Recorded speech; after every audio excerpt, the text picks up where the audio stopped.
Talaga ng Honda Click nila, no, 125, 20,000 na lang mga karepo. Tapos meron dito, no, so ang sa halagang 21,000 pwede mo nang maiuwi ito.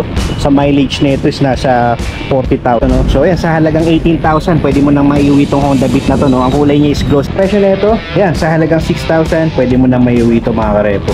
Yan, eh. Sa hanap lang dyan na pwede pang service, pwede na to sa halagang 5,000. Yan mga karepo, no.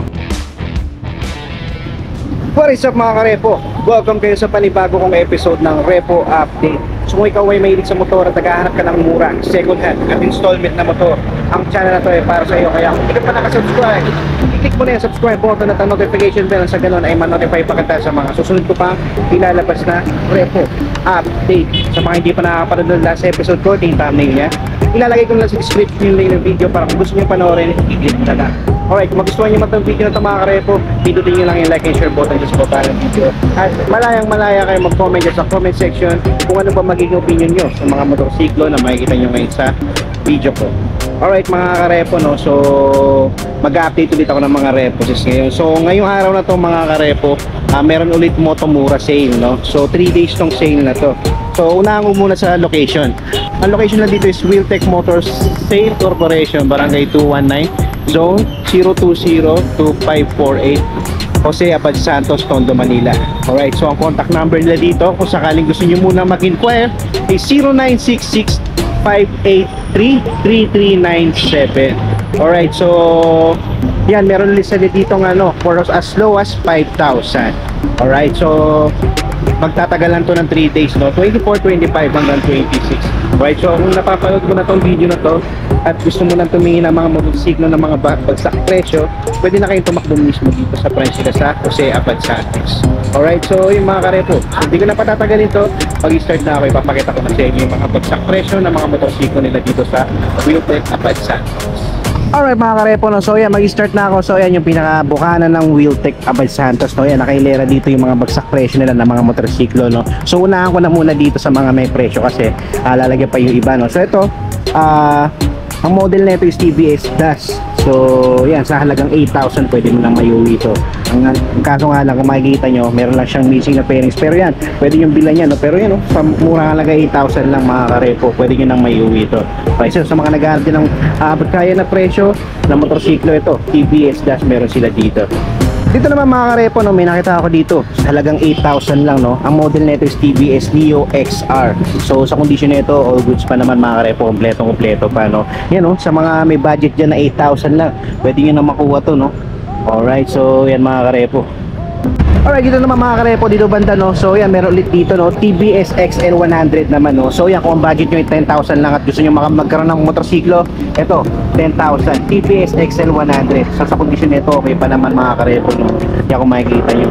Alright, so yan, sa mga naghahanap dyan ng 10,000 na motorsiklo, eto meron sila TVS XL100.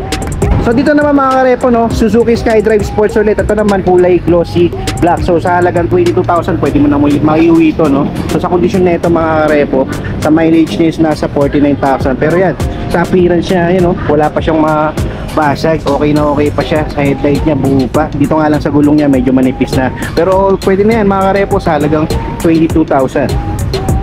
Alright mga karepo, no, so yan, meron ditong Suzuki SkyDrive Sports. Yan, no, kung Suzuki SkyDrive Sports ang hanap nyo at mababa lang yung budget nyo, eto meron dito, no. So sa halagang 21,000 pwede mo nang maiuwi ito. Sa mileage nito is nasa 40,000. Pero sa kondisyon niya, kung makikita nyo, pwede pa ito mga karepo, no, sa halagang 21,000. Yan, no, ang kulay niya is magenta. Alright, dito naman mga karepo, CT100 bang hanap mo? Eto 10,000 lang mga karepo. Ayan, ang mura na ito. So sa kondisyon na ito, okay na to sa 10,000 mga karepo. Ayan, kung makikita nyo, all goods pa. Yung seats niya wala pang butas, no. Yan, sa headlight niya wala pang basag. Pati sa gulong niya pwede pa, makapal pa mga karepo. So ayan, sa mga naghahanap yan ng CT100, eto, kunin nyo na to sa halagang 10,000 lang.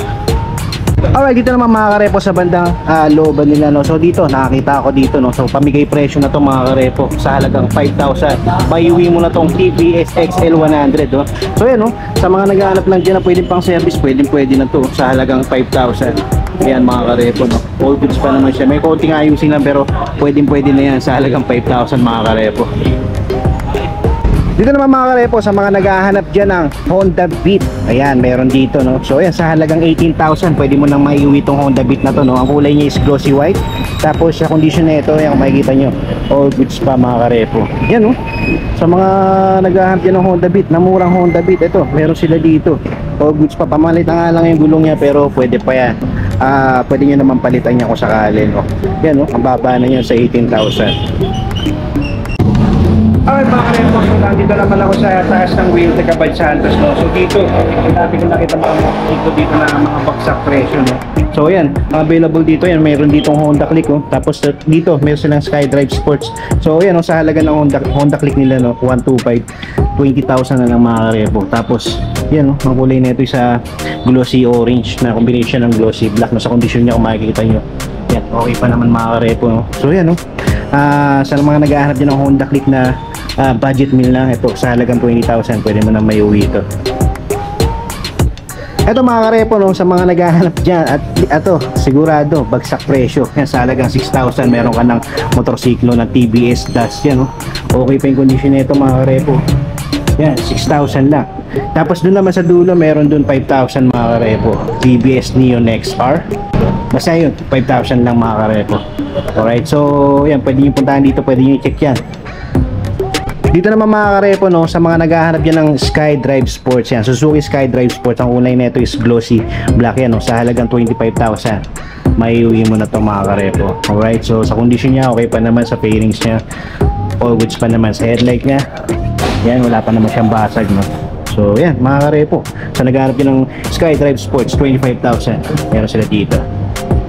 Alright mga karepo, sa mga naghahanap naman dyan ng Suzuki Smash, eto meron sila dito. Ang kulay nito is glossy black. Pasensya na kung medyo madilim, no? Kasi nandito tayo sa taas, no? Medyo ito lang yung ilaw. So yan, sa halagang 20,000 pwede nyo na maiuwi ito mga karepo. Okay, sa condition niya all goods pa siya mga karepo. Wala pang basag yung ilaw. Sa fairings all goods pa. Sa mileage na ito, ayan, 0-0. So ayan, check nyo na lang to mga karepo, sa mga naghahanap dyan ng Suzuki Smash. Ito meron sila dito. Alright, dito naman banda, meron ulit sila ditong TBS Dust. Yan, oh. Ang kulay niya is matte black. Sa condition niya, okay pa naman yan, oh. Okay na okay pa yung seats niya, sa headlight niya. Tapos yan, sa price na 17,000, pwede mo na may uwi ito mga karepo. Mileage na ito is nasa 14,000 lang. Yan, sa mga naghahanap dyan ng budget friendly na motorsiklo, ito TBS Dust, meron sila dito. Dito naman mga karepo, sa mga naghahanap dyan ng TBS Neo XR, ito meron sila dito. Ang kulay nito is glossy black. Alright, so ang presyo nito, yan, sa halagang 6,000 pwede mo na may uwi ito mga karepo. Yan, oh, sa mileage niya is nasa 33,000. Pero sa condition niya, all goods pa. Wala pang basag headlight, sa fairings niya okay na okay pa. Yan, oh. Yan, kung budget ko 6,000 pwede na to. Dito naman banda mga karepo, meron sila ditong TBS Dust, no? Kulay na ito is matte black, no? Sa halagang 14,000 may uwi mo na to mga karepo, no? So yan, sa mileage is nasa 2,000 lang. Okay, sa condition niya okay pa naman, dito lang sa seats pamalit na. Pero yan, pwede nyo i-check to mga karepo, 14,000 lang. Alright, dito naman sa mga naghahanap dyan ng Honda Click version 2, ito meron sila dito sa halagang 48,000. Ito medyo mataas pa, pero yan, siguro mababa lang ang tinakbo na ito, no? So Honda Click 150 pala siya, kaya medyo mataas pa. So yan, sa condition na ito okay pa naman, pero yan, pwede nyo i-check ito mga karepo. Dito naman mga karepo, TBS Neo XR uli. So ang kulay na ito is glossy black combination ng glossy red, sa halagang 6,000. Yan, no? Kadalasan ng mga motorsiklo nila dito 5,000, 6,000, 8,000, tsaka 10,000. So yan, so sa mileage na ito is nasa 7,000 lang mileage na ito mga karepo. Pwede na to sa 6,000. Sa condition niya, sa physical appearance niya okay pa naman mga karepo. Wala pang basag yung headlight niya. Yan, no? Makapal pa yung gulong. Okay, so yan, sa mga naghahanap dyan ng TBS Neo XR, ito 6,000 lang. Dito naman mga karepo, sa mga naghahanap dyan ng Honda Wave 125, ito meron sila dito. Ang kulay nito is glossy red. Yan, sa halagang 6,000 pwede mo na maiuwi ito. Tapos sa mileage nito nasa 26,000. Okay, so sa condition niya all goods pa mga karepo. Dito nga lang sa headlight niya may issue na siya, pero yan, sa halagang 6,000 hindi na masama yan mga karepo. Pwede mo lang bilan yung mga kailangan na palitan dyan. Alright, so yan, sa mga naghahanap dyan ng Honda Wave 125, ito meron sila dito Dito mga karepo, meron dito SkyDrive Sport, Suzuki SkyDrive Sport Silver. So sa halagang 25,000, pwede mo na may uwi ito. Yan mga karepo, sa mileage na ito is nasa 74,000. Alright mga karepo, so dito pwede nyo naman check yung mga motorsiklo dito. Tsaka bago na maibigay sa inyo ito, i-condition yung lahat, paanda rin yan mga karepo. Alright.